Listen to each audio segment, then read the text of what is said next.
In our very first story time video on this channel, I told you about the Gray Man, the first ghost story I ever heard as a child from my mother growing up. Well, today, in our second story time video on this channel, we're gonna head back to South Carolina and I'm gonna tell you about the ghost story that scared the absolute crap out of me as a child, and to be honest with you, still shakes me up a little bit to this day. Anyway, before we get started, remember to hit that subscribe button, give us a like, tell your friends, share it around, and hit the bell to be notified for more videos. Welcome to Esoteric Atlanta. My name is Bryce, and today I'm going to tell you about Lavinia Fisher.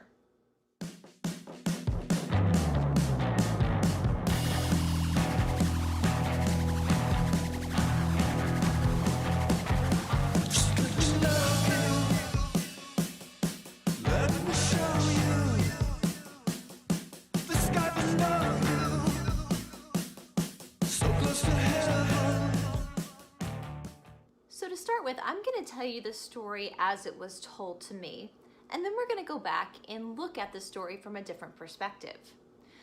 When I was a teenager, I was in Charleston, and I overheard somebody talking about how they were trying to rebuild the courthouse, and all these big burly construction worker men were quitting on the job. They were having a really hard time getting stuff done.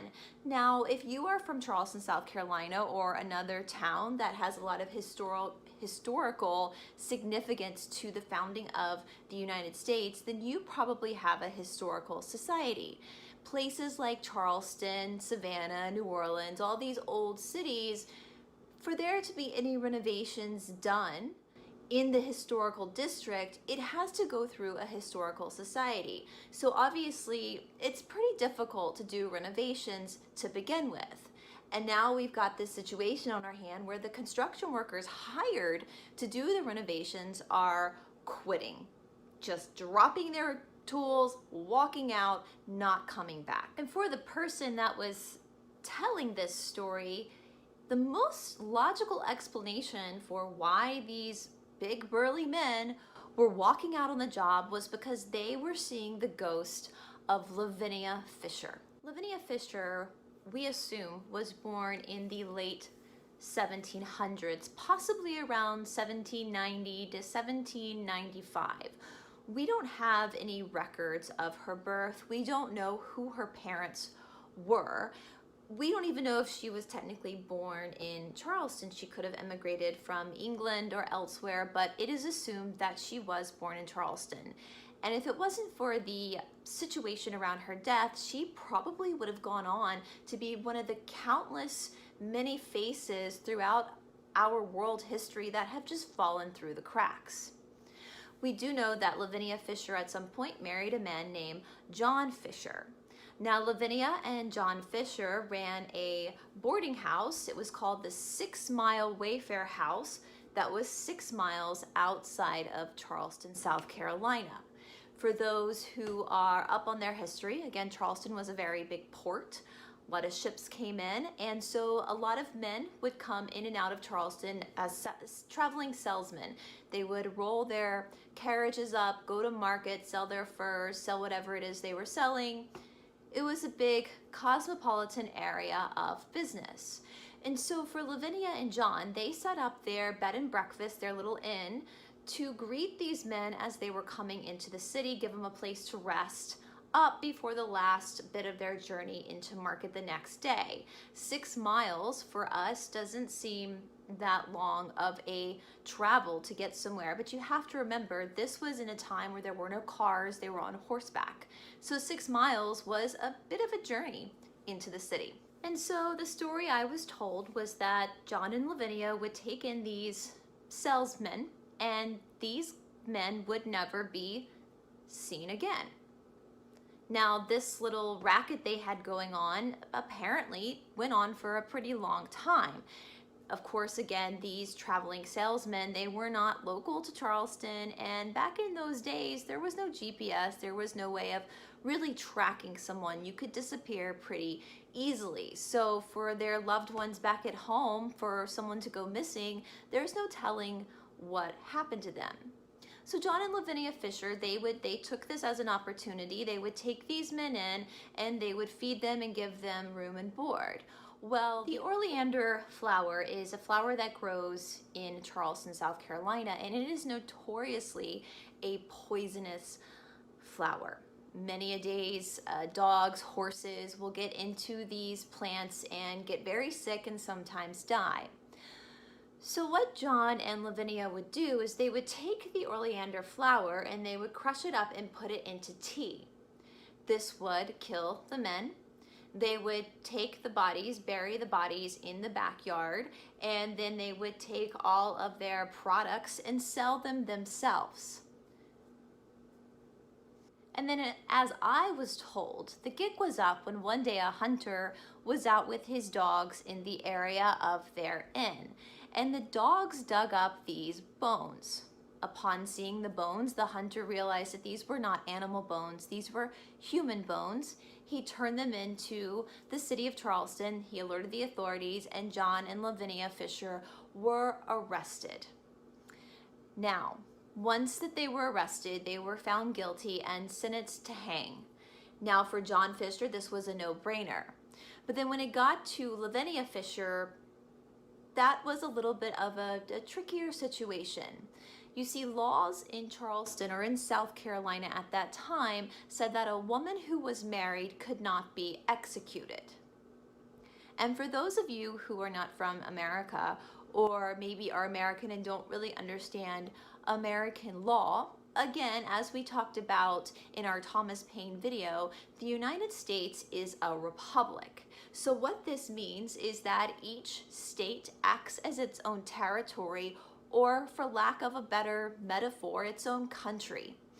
No, this does not mean that if I live in Georgia and I go to South Carolina, I have to have a passport. Not at all. We're all still united under the same country. But for individual states, there are different laws that states will vote on. So for today in 2020, some states have the death penalty and some states don't. And usually that is voted upon by the people that live in the state. So each governor rules over each state, and the federal government is only meant to be backup to the state government. And of course, as I said in the Thomas Paine video, we do elect officials to go to Washington for the federal level to represent each state as well. So for South Carolina, this wasn't the United States. This was purely for South Carolina. The law stated that a married woman could not be executed. I apologize for all the sirens you hear outside. I think I've said in videos before, I do live in the middle of Atlanta and we are in a pandemic right now, so I hope that you excuse all the sirens going on, and I hope whoever is in those sirens are involved in an accident or sickness gets better soon. So Lavinia Fisher banked on this idea that she was not gonna be executed. She knew her husband would be executed, but she thought for sure she would be saved from the gallows. Well, when the judge said that she too would hang for her crimes, she stood up in court, yelled at the judge that he can't do that, it's against the law, she's a married woman. Well, the judge found a loophole. He looked at Lavinia Fisher and told her that he was very well aware of the law, but he believed that she deserved to die as well. And so he found that if he executed her husband first, then she would be a widow and technically would be eligible for the death penalty. So John and Lavinia Fisher were sentenced to die on my birthday, actually, February 4th of 1820. Obviously, I was not around in 1820, but that is my birthday. And on February 18th, they came to collect both John and Lavinia Fisher. John went first and he stepped up, and at this point, executions were public events. People came to watch this person die. I, for the life of me, can't understand how watching someone die would be entertainment, but to each his own. So John stood up. He asked the crowd to forgive him of his sins. Apparently, he had found God while in jail, and so he wanted at first to be pardoned, but when he wasn't pardoned, he accepted his fate and was executed with dignity. For his wife Lavinia, it was a different story. It is said that she had a really hard time walking, and so the executioners, the jailsmen, they had to carry her up to the podium. And when she got there, she was dressed in a wedding dress, her wedding dress. Now, this is peculiar. Usually when people were executed, they were given a simple garb to wear. And for some reason, she was able to talk her jailers into allowing her to wear this wedding dress. The story goes that she did this for one of two reasons. She felt like, because of her incredible beauty, that if she stood up there with a wedding dress on, a man from the crowd would yell out and ask to marry her on the spot. Therefore, she could not be executed. Another side of this story is that she was dressed in her wedding gown because she wanted to be the bride of Satan. When Lavinia Fisher finally realized that there was no hope and that she was going to die, she stepped up onto the pedestal and she looked at the crowd and she said, "If anybody has a message for the devil, tell me now and I'll take it to him myself." And with that, she kicked out the stool from underneath her and she swung out over the crowd. The demonic ghost of Lavinia Fisher still haunts the old city jail, which is technically the most haunted building in all of South Carolina. She apparently haunts the courthouse, and she apparently haunts some churches too. And with this story, Lavinia Fisher became America's first female serial killer. Or was she? Now, I'm not going to debunk the fact that Lavinia Fisher's spirit still haunts parts of Charleston. Not at all.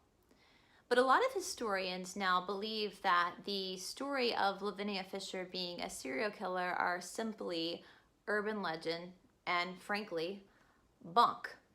Now, I told you I first heard this ghost story when I was a teenager, and it terrified me. The prospect of seeing this demonic woman scared the crap out of me.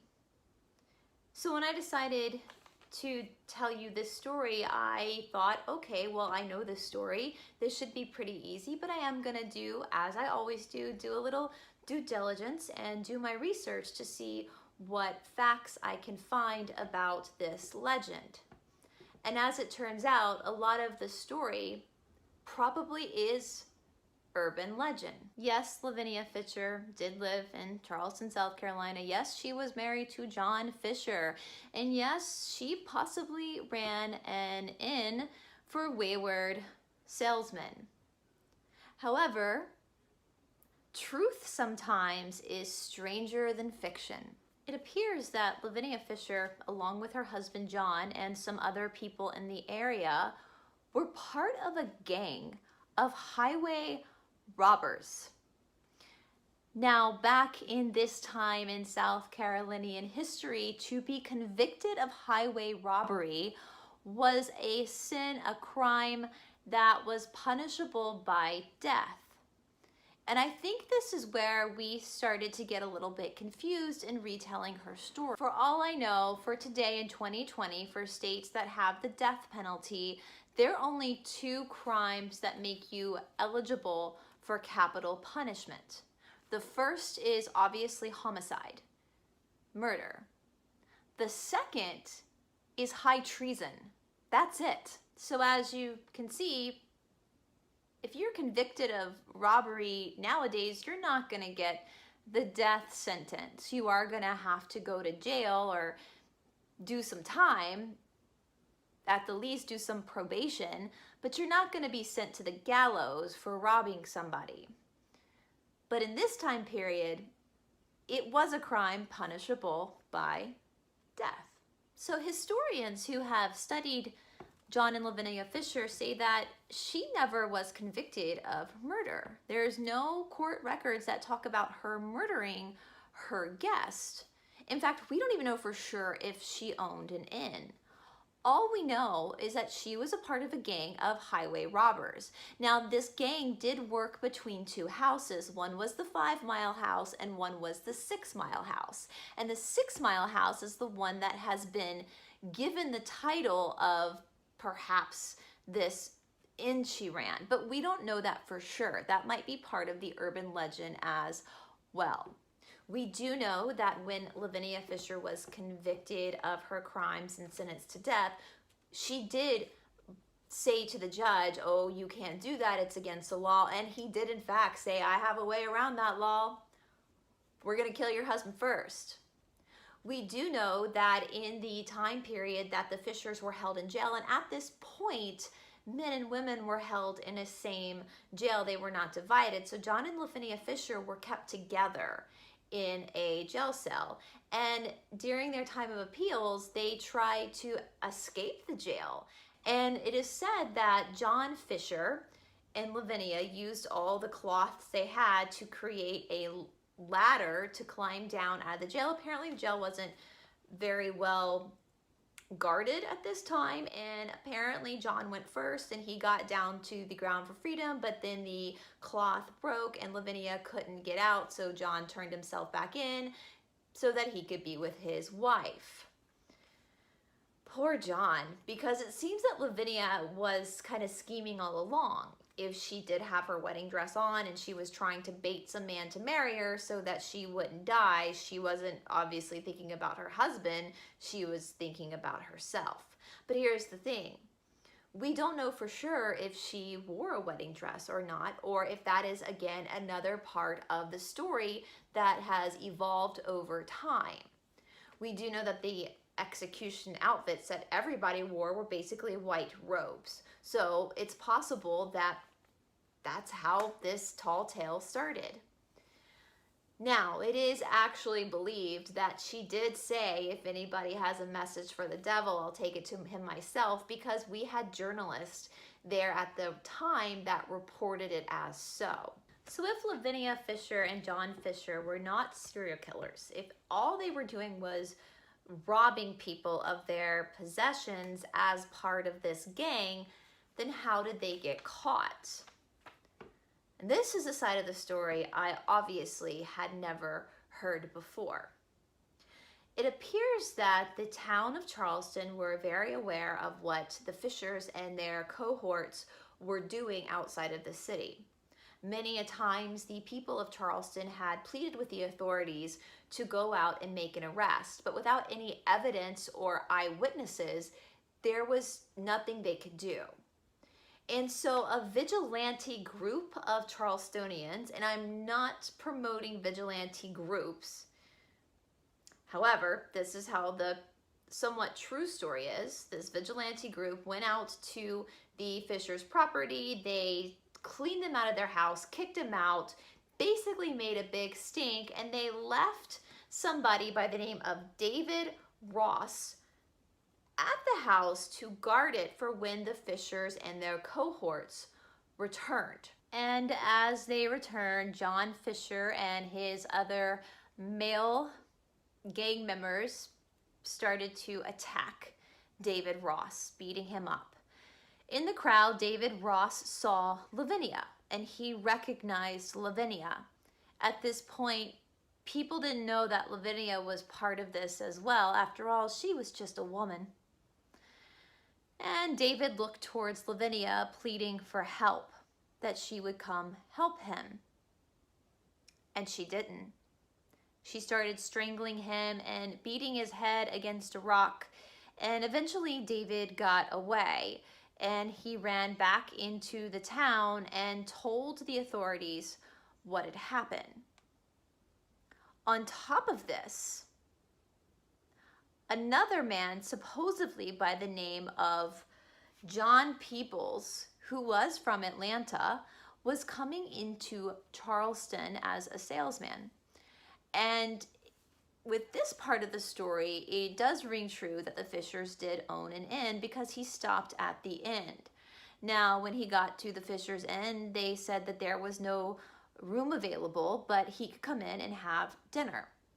So Lavinia started to make John dinner, and John Peoples, that is. And at the end of the dinner, when she had picked enough information out of John Peoples to realize that he was a wealthy target, she all of a sudden, out of nowhere, they had a room available. And so they offered this room to John Peoples. Well, he accepted, and before he went to bed, Lavinia Fisher offered him a cup of tea.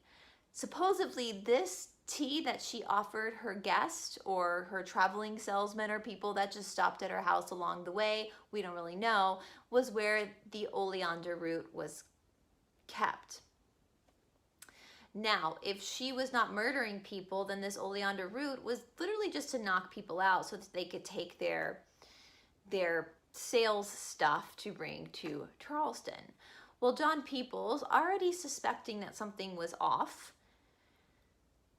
also, luckily for him, did not like tea. And so, as to not be rude, when Lavinia turned around, he dumped the tea in a plant and proceeded to go up to the spare room.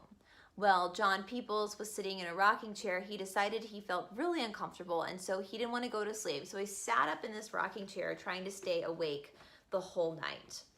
Well, in the middle of the night, something happened.